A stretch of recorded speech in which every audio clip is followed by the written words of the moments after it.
Los papeles que desempeñamos. En los tres papeles presentados en la historia de Jesús de esta familia, hay tres principios que se aplican a usted y a mí, independientemente de su edad, sexo o situación.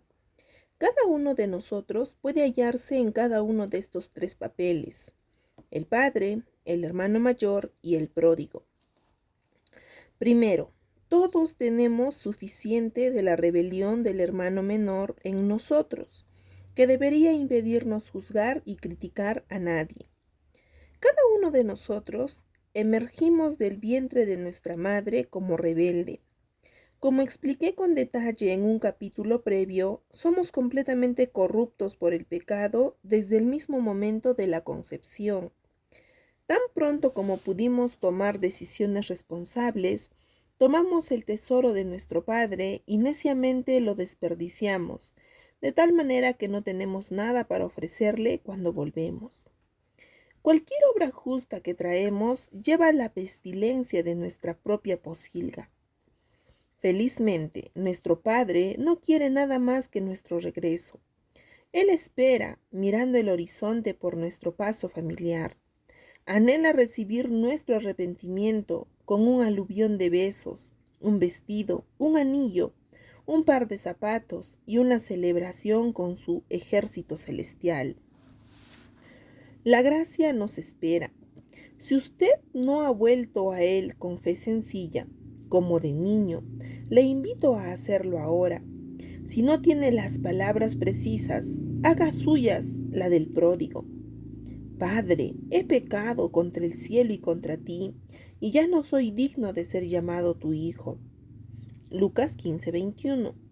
Dios ya ha prometido recibirlo y darle favor inmerecido, perdón por la muerte sacrificial de su Hijo Jesús y la vida eterna por su resurrección de los muertos. No espere, no trate de mejorarse a sí mismo primero. Venga a Él tal como está. Si hoy usted está llevando un vestido, un anillo y zapatos que no se merece, recibido por la gracia del Padre, nunca jamás olvide su pocilga.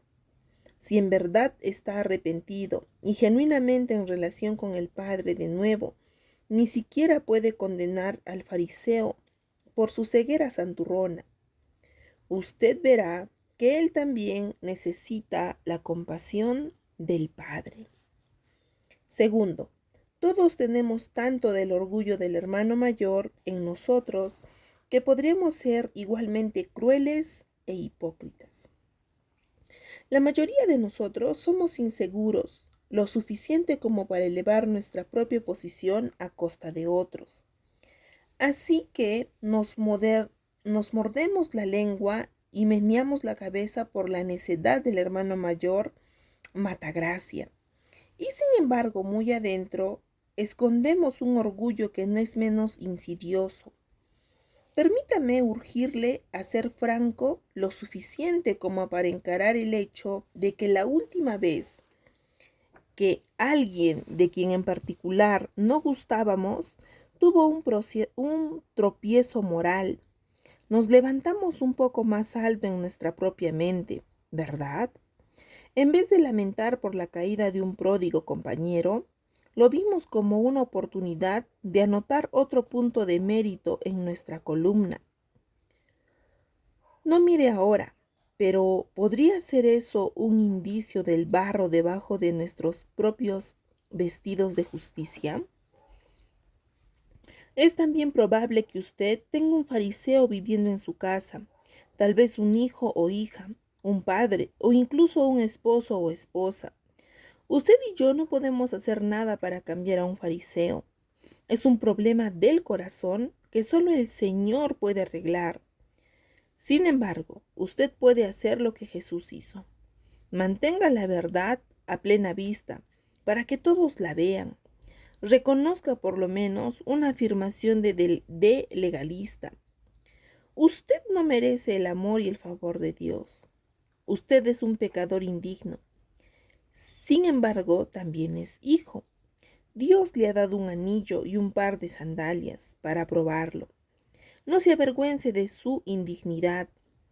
Eso proclama la gracia de Dios más fuerte. Es una verdad que tiene poder para hacer libre al legalista, si, si tan solo se uniera a la fiesta. No sermonee, no regañe, no se justifique a sí mismo. Sencillamente viva la verdad de su libertad abierta y gozosamente, y por obligación, sino en amor. Tercero, todos necesitamos más de la gracia del Padre en nosotros. Aunque somos hijos, hemos vuelto a nuestro lugar de privilegio e intimidad con el Padre. Tenemos una responsabilidad de pasar esa gracia a nuestros propios hijos y amigos. El padre de la parábola de Jesús tenía seguridad suficiente para soltar a su miope hijo sin discusión. Fue fuerte, lo suficiente para esperar con gran paciencia que él vuelva. Fue fiel, lo suficiente para seguir orando y esperando a pesar de la falta de esperanza visible. Fue perdonador, lo suficiente para recibir a su hijo sin aporrearlo y sermonearlo a su regreso. Fue generoso, lo suficiente para restaurar a su hijo a su lugar anterior de honor, a pesar de lo poco que se merecía. Tuvo gracia suficiente para rogarle humildad a su hijo mayor. La gracia saturó todas sus palabras y obras, y sin embargo, debo recalcar, él nunca rebajó sus normas ni hizo a un lado su amor por la justicia. Para el Padre, a diferencia del hermano mayor, la gracia y la justicia no son enemigos mortales.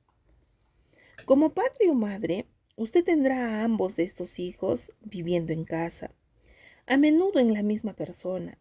Ambos necesitan la intervención firme y, sin embargo, llena de gracia del Padre del pródigo. En su penetrante libro, ¿Qué hay de asombroso en la gracia?, Philip Yancey cuenta la historia real de una prostituta que vivía en las calles. Conversando con un hombre que trabajaba con los indigentes en Chicago, admitió que no podía ganar suficiente dinero vendiéndose a sí misma para pagar su hábito de drogas. Así que empezó a alquilar a su hija, de apenas 12 años, a hombres especialmente depravados, interesados en eso. Aquel hombre informó del abuso, por supuesto, y rescataron a la niña. Pero durante ese encuentro, le preguntó si había considerado ir a alguna iglesia en busca de ayuda. Nunca olvidaré la mirada de aturdimiento puro, ingenuo, que cruzó por su cara. «¿Iglesia?», gritó ella, «porque jamás iba a ir allá. Ya me estoy sintiendo terrible en cuanto a mí misma. Ellos solo me harían sentir peor». Lo que más me llamó la atención del relato de mi amigo es que mujeres muy parecidas a esta prostituta corrieron hacia Jesús y no alejándose de él. ¿Qué tal si ella llega a su iglesia? ¿O qué tal a su casa? ¿Qué tal si ella fuera su hija? ¿Qué clase de bienvenida recibiría ella? ¿Caracteriza la gracia a su hogar? ¿O es condicional su aprobación? ¿Saben sus hijos que ustedes los quieren independientemente de cualquier obra buena o mala que hagan? ¿Ha permitido usted que un fariseo controle su hogar? Probando más profundo, ¿es usted ese fariseo? Le presento el reto de confrontar esas actitudes de hermano mayor, incluso si las halla en sí mismo, con la verdad pura, sencilla, de amor y de gracia. Y al hacerlo, recuérdese usted mismo las palabras de Jesús vez tras vez. Si el Hijo los hace libres, ustedes serán verdaderamente libres. Juan 8:36. Capítulo 9. ¿Cómo aumentar la prioridad de la familia?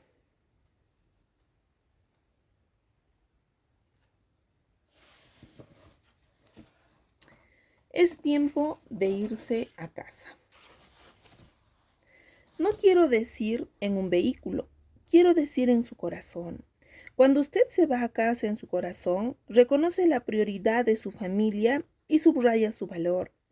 Su vida declara a todos los que observan sus hábitos que estas personas son más importantes para usted que cualquier otra cosa en la tierra. Merecen su tiempo y su devoción. Le ayudan a permanecer sensible, real y también responsable.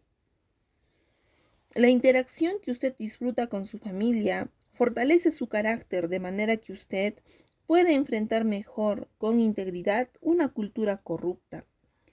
El promotor y autor sobre la familia, Gary Bauer, emitió un llamado similar en su libro, Nuestra jornada a casa. ¿Podría ser que necesitamos humildemente irnos a casa? Por más de 30 años, ahora hemos descartado muchas de las reglas y restricciones dolorosamente aprendidas por prueba y error en miles de años de civilización. Pensando que podríamos tenerlo todo y hacerlo todo, nos dedicamos a lo que equivaldría una parranda nacional. En lugar del sacrificio propio, nuestra cultura ha elevado la autosatisfacción como el tema de la hora. Se ha restado énfasis a la responsabilidad, en tanto que al mismo tiempo hemos creado una nueva categoría, una categoría completa de derechos. Por lo general, derechos a la autoexpresión ilimitada o alguna forma de conducta autodestructiva. La virtud se ha puesto en el anaquel y el sonrojarse, como Mark Twain escribió, los humanos son los únicos animales que pueden sonrojarse o necesitan sonrojarse. Pero el sonrojarse ha pasado de moda. Enfrentados a una epidemia de enfermedades venéreas, los gurús culturales, desde Hollywood a las arenas deportivas, nos instan a adorar en el altar del sexo seguro. Ahora nos hemos despertado con una cruda monstruosa. Nuestras escuelas no funcionan. Nuestros hijos están peor que hace 30 años. Más de una cuarta parte de ellos nacen fuera del matrimonio. La ruptura de la familia está a niveles récord. Los impuestos son elevados, pero el gobierno quiere incluso más ingresos. El déficit del presupuesto federal está fuera de la vista y muchos presupuestos estatales están igual de mal o peor. Las calles no son seguras. En algunas de nuestras ciudades retumban los disparos e incluso nuestras cunas no son seguras. Tenemos menos tiempo con nuestras familias. Incluso con todas las horas adicionales que pasamos en el lugar de trabajo, estamos atrasándonos competitivamente. Sí, hubo algún tiempo para irse a casa, es este. Algunos pesimistas aducen que irse a casa es imposible después de tantos años del estar en el lado errado de la ciudad. Hemos estado lejos, demasiado tiempo. Dicen, la vieja casa está tapiada y los parientes se han mudado y no han dejado dirección de seguimiento. No puedo decir que concuerdo por entero con el pensamiento de este fragmento de Bauer. Tengo dos objeciones. Primero, no pienso que el corazón humano haya empeorado. Ha estado completamente corrompido desde que los primeros humanos cometieron el primer pecado. Segundo, no pienso que tengamos la capacidad para hacer nuestro mundo un mejor lugar en que vivir. Soy un realista, así que sé que el pecado siempre tendrá el potencial de destruir las vidas de las personas, las familias y las comunidades. Pero también soy un optimista. Pienso que conforme las personas se sometan al Señor por completo, dan mayor prioridad a sus familias.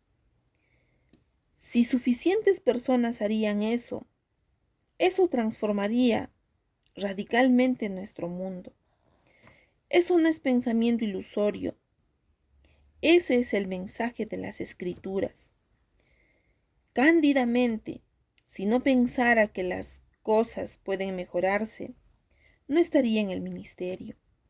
Y por cierto, no podría predicar la palabra de Dios con algún sentido de confianza y esperanza.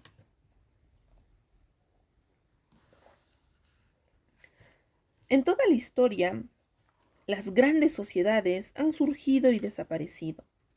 De acuerdo a la investigación de algunas mentes impresionantes en el campo de la sociología, la fuerza de las familias individuales casi siempre jugó un papel decisivo en el éxito de una cultura.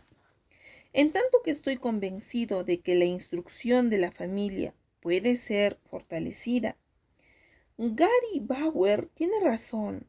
La tendencia presente no parece buena. Los papeles respectivos de esposo y esposa han llegado a estar tan difusos que muchos hombres y mujeres no saben lo que deberían estar haciendo para cumplirlos. Los padres no pueden definir sus papeles en las viudas de sus hijos, más allá de la provisión de techo, vestido y 3 comidas al día. Muchos hijos no tienen idea de quiénes son, porque son importantes o cómo podrían contribuir a su mundo. No es sorpresa que la importancia de la comunidad también casi se ha desvanecido. El concepto de ayudar al prójimo se ha convertido en una noción curiosa de una era pasada. Uno tiene que conocer al vecino antes de poder ayudarle. ¿Cómo podemos hacer eso con una cerca de privacidad de casi 3 metros de altura separándonos? Ahora, seamos francos. Las personas dicen que valoran a su familia por sobre la carrera y la relación personal, pero ¿cuán conectadas están a otras personas que viven debajo de su mismo techo? Hagamos esto más personal.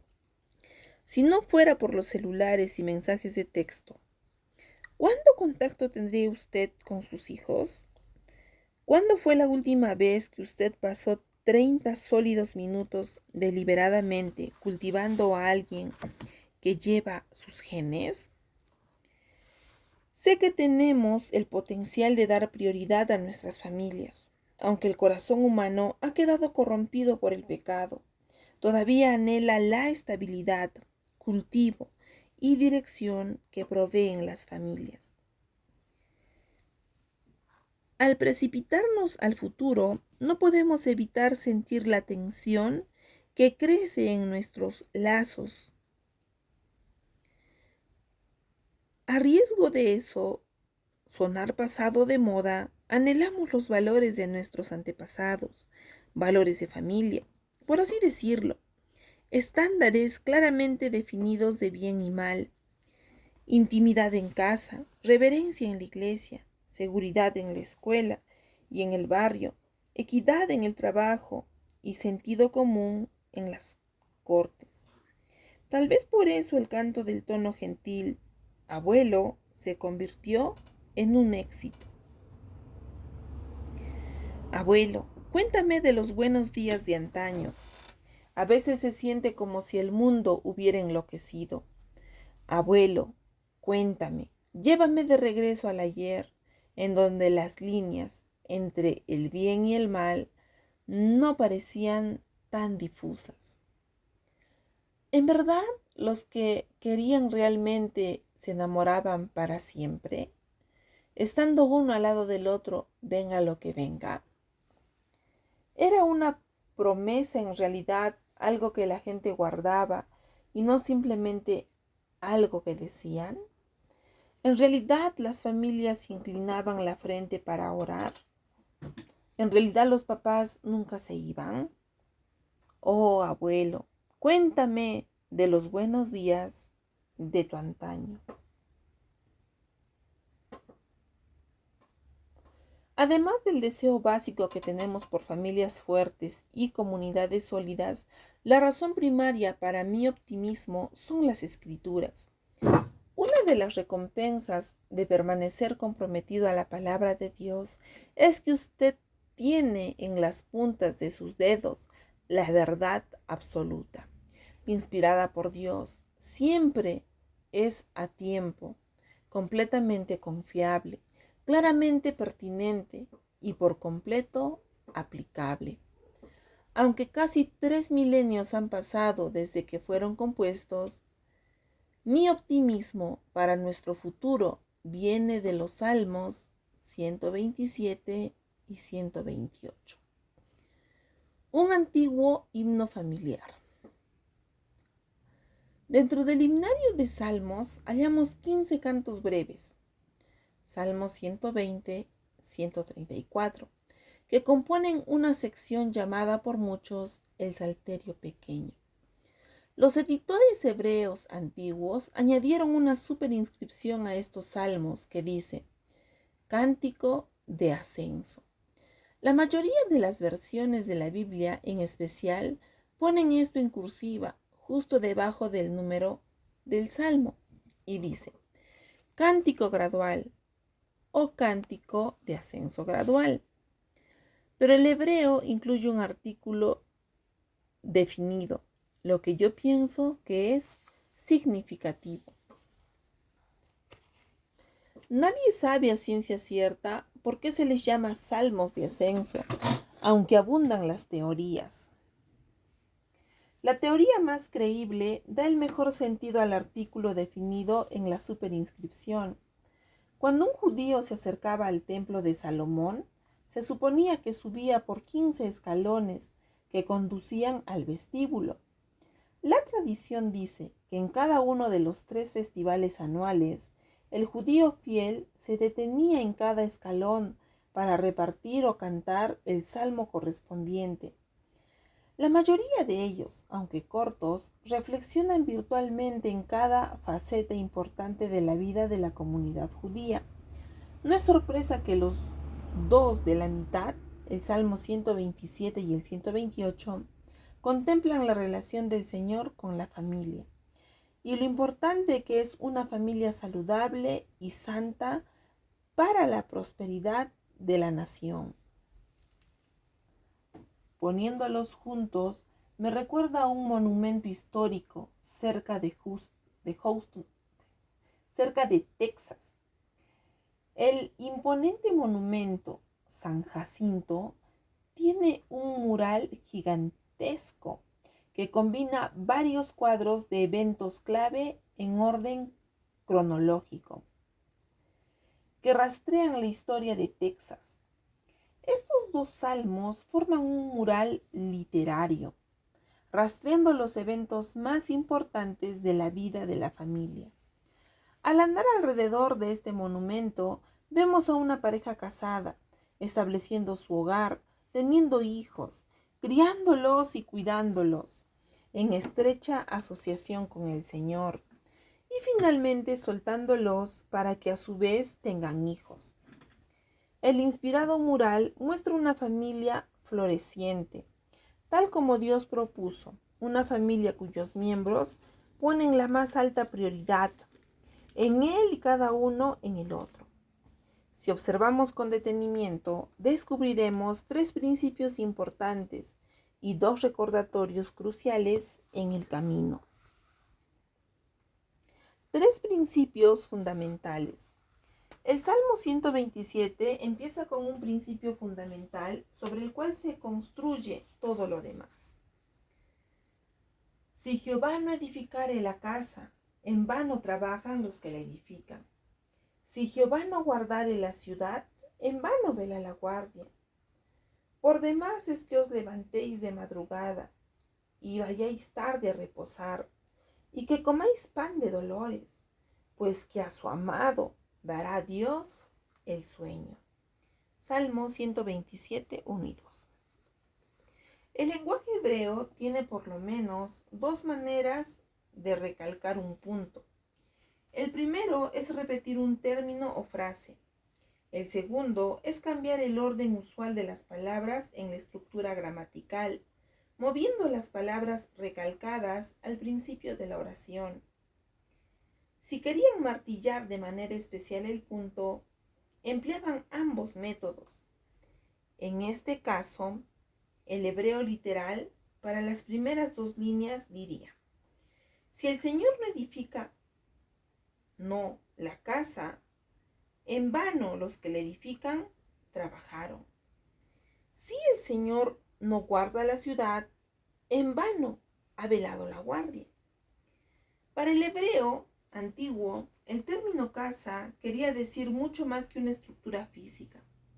En el Antiguo Testamento, una casa representaba a la familia y, más significativamente, el legado de la familia, la prosperidad y la posición social de futuras generaciones. Las construcciones podían construir una casa palaciega, pero si el Señor no estaba edificando a la casa por dentro, todo metro cuadrado de esta imponente estructura era espacio desperdiciado. El primer principio: es inútil construir una casa o una familia usando solo el esfuerzo humano. Note la frase repetida: sí, el Señor, no. Para darle a su familia una prioridad más alta, usted debe mantener al Señor en el primer lugar. Ponga al Señor en el lugar centro de su relación y permita que su devoción a Él permee todo segmento de la vida en su hogar. La gran restauración es llenar los anaqueles con manuales sobre cómo hacerlo y aprender y aplicar consejos, trucos y métodos. Aunque creo firmemente en la ciencia de la psicología y el valor del asesoramiento de familia, la verdad que estos profesionales descubren que le pertenece a Dios. Por consiguiente, podemos utilizar ese conocimiento para nuestro beneficio. Sin embargo, ningún autor humano, ni tampoco ningún método probado y comprobado puede sustituir una relación auténtica con el Dios viviente. Sin él, con demasiada facilidad, tratamos de construir una casa usando fuerza humana, por razones egoístas o con el propósito de impresionar a otros. Con el correr de los años, Cynthia y yo hemos construido unas pocas casas. Uno de nuestros constructores, a quien más tarde despedimos, parecía decidido a construir nuestra casa por causa de los visitantes en lugar de sus residentes. Después de describir un rasgo en particular, él dijo: ¿no quiero esto en la entrada? ¿No quieren esto en la entrada? No, no queremos eso, respondí. Él insistió: pero las demás casas de este barrio la tienen. A lo que yo respondí: eso me hace incluso quererlo menos.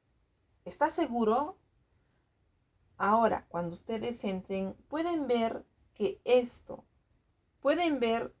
tener esto y lo demás allá. Eso con certeza hará gran impresión. No me interesa en hacer una gran impresión, me interesa en construir la casa que nosotros queremos. Pero dijo él: piensa en toda la gente que va a venir. En realidad somos nosotros los que estaremos viviendo aquí. No se trata de lo que todos los demás piensen. Entonces dije: de paso, ¿se preocupa la mayoría de sus clientes tanto por lo que los demás piensen? Me dijo: en realidad, como el 90% de la gente que quiere que yo construya sus casas, las construyen para impresionar a otros, sus vecinos, sus invitados. ¿Cuán ridículo es eso? ¿Por qué yo voy a querer vivir en una casa que le gusta a otros? Y aquí está el martillazo real. Muchas de estas mismas personas están pagando mucho más de lo que pueden pagar, así que acaban siendo esclavos del banco o de un segundo trabajo. trasnochan las vidas de sus hijos pensando, soy un gran proveedor. Ellos tienen buenas cosas porque yo trabajo horas largas y arduas. Han construido una estructura impresionante, pero su casa real se está derrumbando. Tome nota del versículo 2. Por demás es que os levantéis de madrugada y vayáis tarde a reposar, y que comáis pan de dolores, pues que a su amado dará Dios el sueño. La tentación es pensar que si trabajamos duro, lo suficiente, obtenemos suficientes títulos académicos, o trabajamos suficientes largas horas y ganamos suficiente dinero, a la larga podemos progresar lo suficiente como para reducir el paso más adelante. Pero pensar que en esas categorías alguna vez será suficiente es un engaño propio de la persona obsesionada con el trabajo que sacrifica miles de días soleados por lo que pudiera ser un día lluvioso. Su tentación es añadir horas a su día y días a sus semanas. Levantarse temprano e irse tarde a la cama, engullir el apuro algo de comida entre una tarea y otra, subir al cargo más alto, sentirse satisfecho solo con los resultados del trabajo arduo. Si eso lo describe usted, tengo una palabra de consejo. Deténgase. Ni siquiera le agradezca a Dios por esto. Usted lo recibió de Él. Usted se lo buscó a costa de su familia. Esa es la vida del que edifica su casa por la fuerza humana sin mirar al Señor para que le edifique. El Señor de nuestras vidas llama inútil a esta clase de construcción inútil. Recuerda, por demás es. El salmista declara que cuando el Señor toma a su cargo el proceso de construcción, los dueños duermen como nenes. Prosperan, aunque disfruten de una buena noche de sueño, mientras que el obsesionado por el trabajo continúa en la brega. Y encarémoslo al obsesionado por el trabajo. Le encanta su trabajo arduo. Se siente satisfecho solo con las cosas que le recuerdan su sudor y esfuerzo. Las dádivas gratuitas de la mano de Dios le parecen como si estuvieran haciendo trampa. Permítame examinar más hondo haciéndole varias preguntas. Si usted valora las cosas que se ha ganado más que las cosas que ha recibido por la gracia de la mano de Dios, ¿cómo afectaría eso sus prioridades? Familia, finanzas, el lugar del Señor en su hogar. Esto nos lleva al segundo principio. El Señor debe tener primera prioridad sobre todo, incluyendo el hogar y la familia. Esto en forma típica impacta el presupuesto de dos maneras importantes. Primero, exige que miremos al Señor para nuestras entradas. Él puede usar una carrera o inversiones sabias para proveer para nuestras necesidades materiales, pero nunca debemos confundir la dádiva con el dador. Esta prioridad entra en juego cuando consideramos un movimiento en una carrera, sea que nos lleve a donde no se puede hallar ninguna buena iglesia o incluya una demanda significativa de nuestro tiempo y energía. Aunque se duplique el sabio, el costo puede ser la primera del Señor en nuestra casa. Segundo, es un reto a nuestro plan de ofrendar. Permítaseme aclarar que el Señor no necesita nuestro dinero. Él ya es dueño de todo el universo, incluyendo todo lo que tenemos en nuestra posesión. Cualquier cosa que tengamos deberíamos considerarla como préstamo. Así que no nos permitamos pensar que estamos haciéndole algún favor. El reto a dar nos obliga a aclarar nuestras prioridades. Cuando respondemos a la invitación de Dios para unirnos a Él, para realizar lo que solo Él puede hacer, cuando invertimos nuestro dinero en el reino antes que en satisfacer algún antojo, declaramos que Él tiene la procedencia sobre nuestros deseos. En tanto que Salmo 127, 1 y 2 describe el establecimiento de un esposo y una esposa para el establecimiento de un nuevo hogar, en los versículos 3 al 5, continúa el mural de la familia, con la añadidura de los pequeños. Ellos señalan un tercer principio. Conforme llegan los hijos, a cada uno se le debe atesorar como un don de Dios y dársele prioridad sobre nuestra vocación y satisfacción personal. He aquí, herencia de Jehová son los hijos, cosa de estima el fruto del vientre. Como saetas en mano del valiente, así son los hijos habidos en la juventud. Bienaventurado el hombre que llenó su aljaba de ellos, no será avergonzado, cuando hablare con los enemigos en la puerta. Salmo 127, del 3 al 5. Tome nota del eslabón entre los versículos 2 y 3, pues que a su amado dará Dios, herencia de Jehová son los hijos. Al revisar las imágenes que el Señor usa para describir a los hijos, no leo cargas familiares, interrupción, accidentes, boca para alimentar, estorbo, reto, ni tejido fetal. Veo términos que describen a cada niño como un don especial de Dios, un bien que enriquece a una casa y le da honor.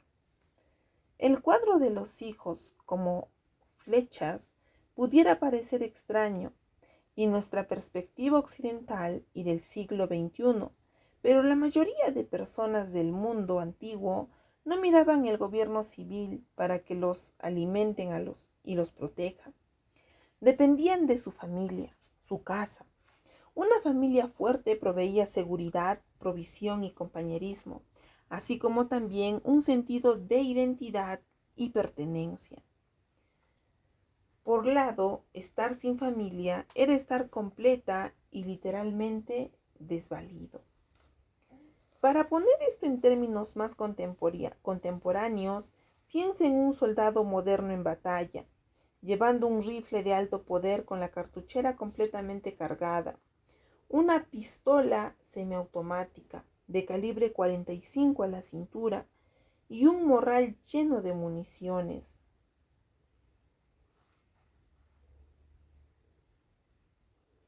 Este es el cuadro del hombre que habla en serio. Es poderoso, es intimidante, no tiene que preocuparse porque lo asalten en la calle.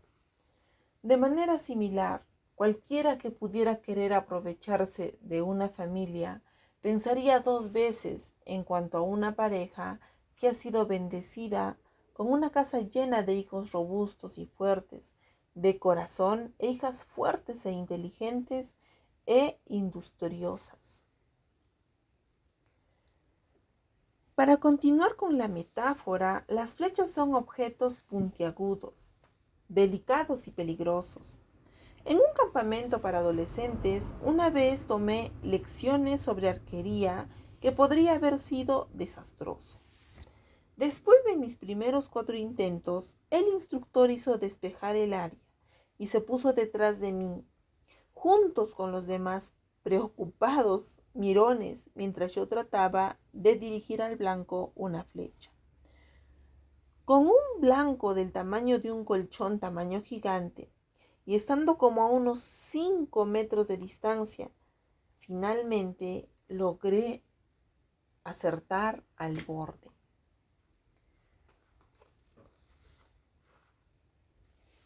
Las flechas en las manos de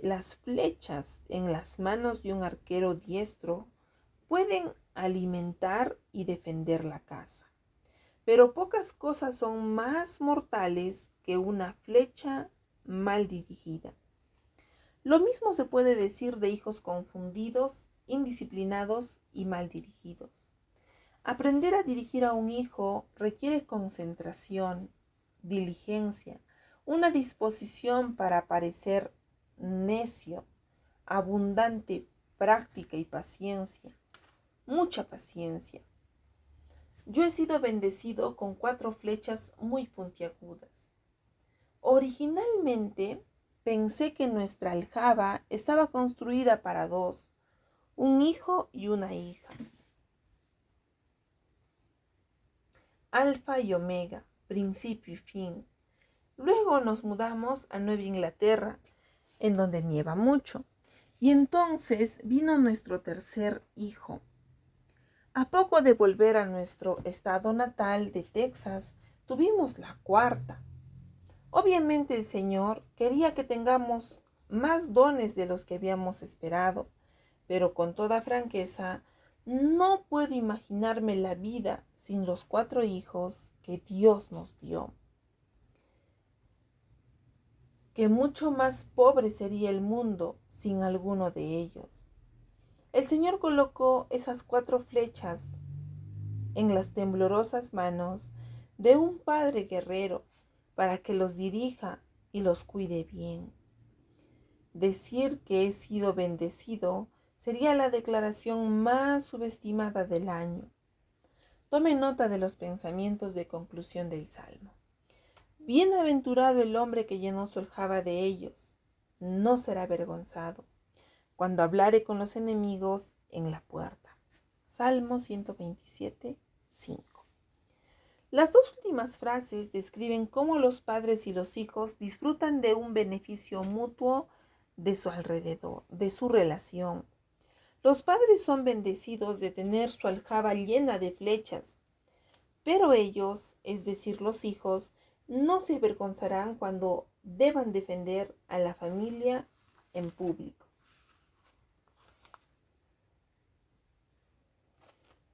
Las puertas de la ciudad, de costumbre, servía como tribunal de la comunidad.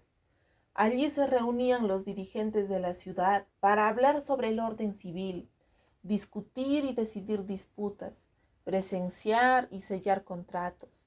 Era un lugar para hablar con los enemigos en público, a fin de celebrar negocios y resolver desacuerdos.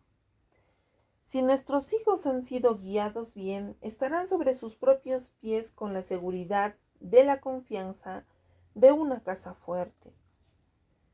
Habrán recibido la herencia de un apellido respetado. Una casa fuerte, edificada por el Señor y cultivada por padres que tengan las prioridades claras, le da a los hijos el mejor cimiento para disfrutar seguridad y éxito en la vida.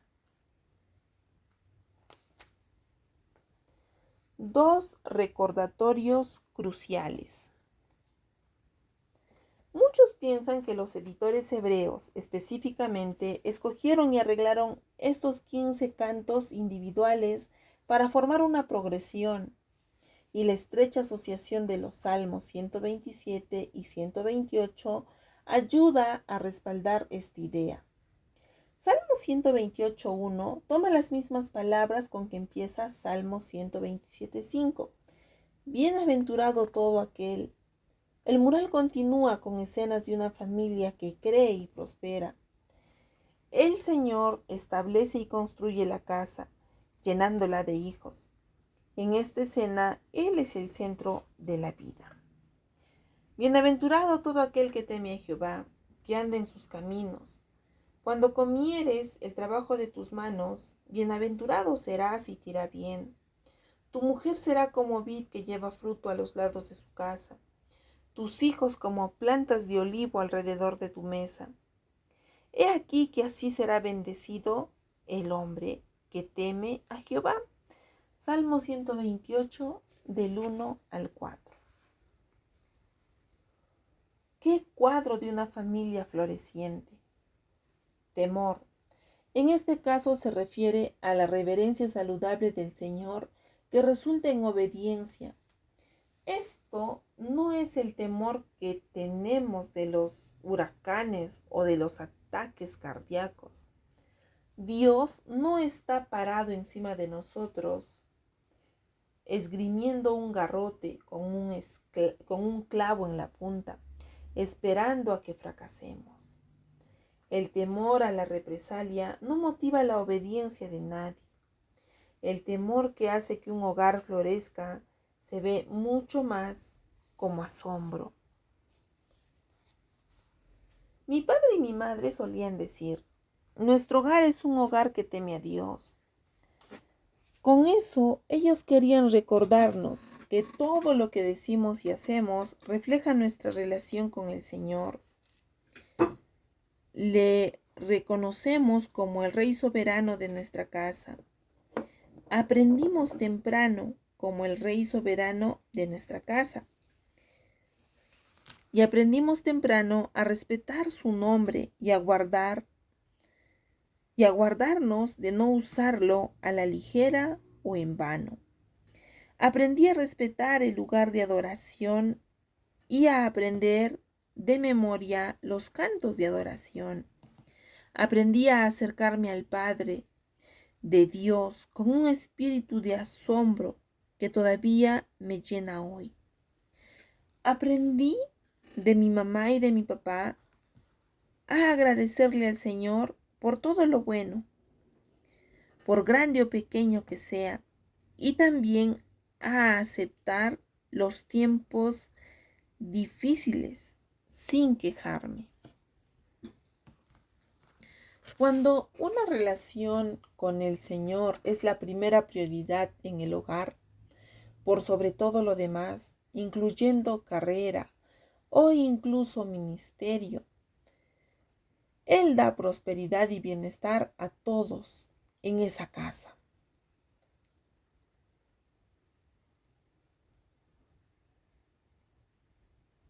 Note los rasgos del hogar que adora al Señor conforme el pasaje se dirige al hombre. Él halla satisfacción en su trabajo en lugar de frustración, y cuando trabaje estará contento y seguro, en lugar de frenético y agotado. Es más, su esposa e hijos prosperarán. Las imágenes de una vid que da fruto y ramas de olivo cargadas simbolizan paz y seguridad. Paz y seguridad en el antiguo Israel. Las viñas y olivares requerían mucho tiempo para su cultivo, exigiendo años de cuidado antes de producir la primera fruta útil.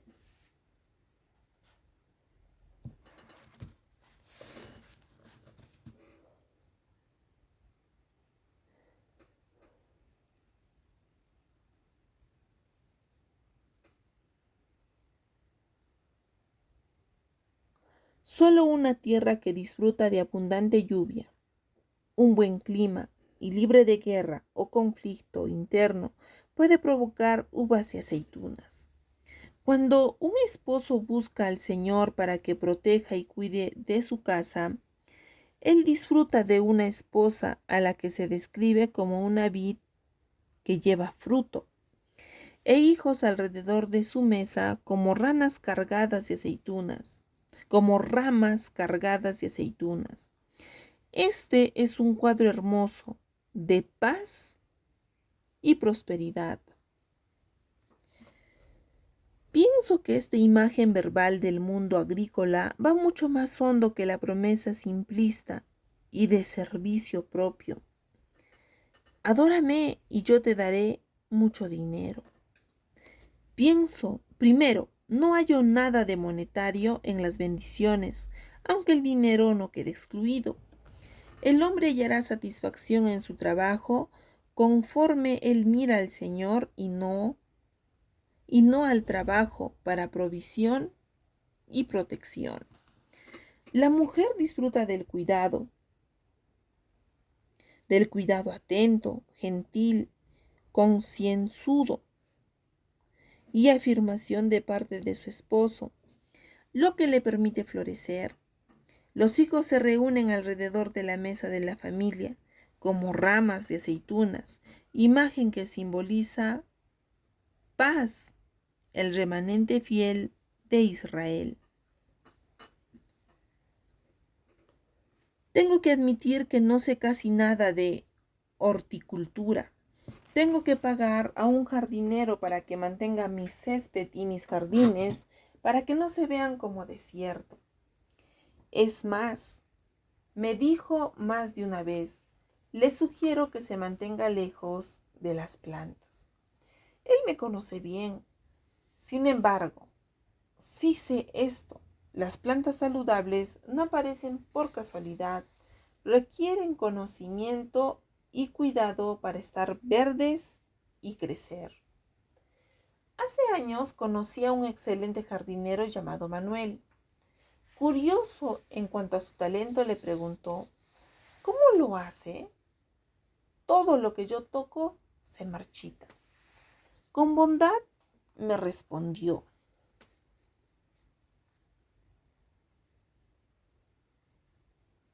yo estudio las plantas, aprendo lo que más les gusta, experimento y observo su respuesta y pues bien, les hablo. ¿Me está tomando el pelo? No, me dijo. Y luego, señalando a una azalea cargada de flores, me dijo, en realidad les canto. Está bien, tengo que admitir, he oído eso antes, pero no le di mucha importancia. Y la ciencia detrás de la teoría demostró ser bastante endeble. Pero se me ocurrió que la clase de persona que dedica tiempo para hablarle a una planta debe ser un horticultor particularmente sensible por naturaleza. La serenata probable que no haga nada, pero un jardinero que canta puede hacer milagros con las plantas. He visto esto en persona, lo que señala a los dos primeros recordatorios importantes. Un hogar feliz no ocurre por casualidad. En el resultado de darle al Señor la primera prioridad e invertir tiempo y acción en la familia.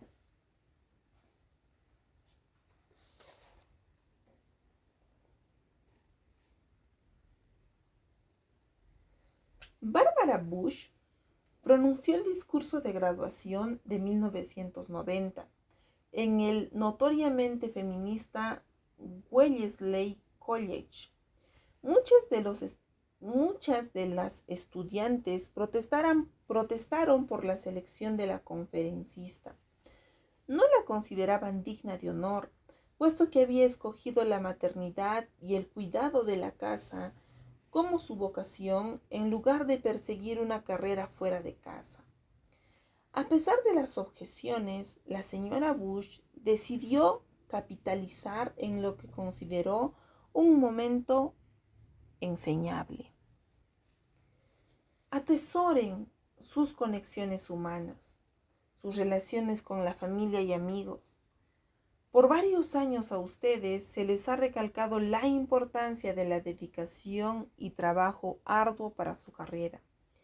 Y por supuesto, eso es verdad. Pero por importantes que sean sus obligaciones como médico, abogado o dirigente de negocios, ustedes son primero seres humanos y esas conexiones humanas con cónyuges, con hijos, con amigos, son las inversiones más importantes que jamás harán. Al final de su vida, jamás lamentarán no haber aprobado un examen más, ni haber ganado otro veredicto, o no haber cerrado otro negocio. Lamentarán el tiempo que no pasaron con su esposo, con su hijo, con un amigo, o un padre o madre. Sea cual sea la era, sean cuales sean los tiempos, una cosa nunca cambiará. Padres y madres, si tienen hijos, ellos vienen primero. Ustedes deben leerles a sus hijos, abrazar a sus hijos y deben querer a sus hijos. Su éxito como familia, nuestro éxito como sociedad, depende no de lo que sucede en la Casa Blanca, sino de lo que sucede dentro de su casa. El Salmo 128 sube en un crescendo con una bendición en los versículos 5 y 6. Bendígate Jehová desde Sión, y veas el bien de Jerusalén todos los días de tu vida, y veas a los hijos de tus hijos. Paz sea sobre Israel. Salmo 128 del 5 al 6. A menudo oro pidiendo que yo no me convierta en una persona con quien es difícil vivir. Espero que nuestros hijos quieran estar alrededor mío a pesar de mi edad, que mis nietos querrían mudarse para vivir con nosotros. Esta escena final del mural de la familia refleja una casa en la edad avanzada. Las ramas del olivo han dado su fruto. Los hijos se han casado y han empezado a prosperar por cuenta propia. Son productivos, saludables, seguros, fuertes y felices.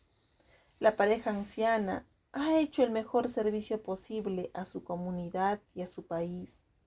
Han establecido una casa fuerte que adora a Dios y han cultivado a sus jóvenes y señoritas y los han dejado en libertad para que vivan por cuenta propia, para establecer hogares fuertes que adoren a Dios. Estos padres merecen la bendición. El Señor te bendiga, que goces de la recompensa de un Israel próspero y que veas que tus hijos prosperan como tú. Shalom a Israel. Shalom, de paso, incluye mucho más que la idea de paz. También lleva la edad de prosperidad, compleción, solidez, seguridad, salud y amistad. Desear shalom a alguien es desearle el mayor estado posible de bienestar y gozo. Cuando experimentemos las maravillas del cielo, habremos hallado el verdadero significado de shalom. La bendición del Señor a una familia fuerte que adora a Dios llega a ser shalom a Israel. El segundo recordatorio: cuando le damos prioridad a la familia, la comunidad prospera. ¿Puede imaginarse el efecto transformador en su barrio si todos y cada uno le diera mayor prioridad a su propia familia?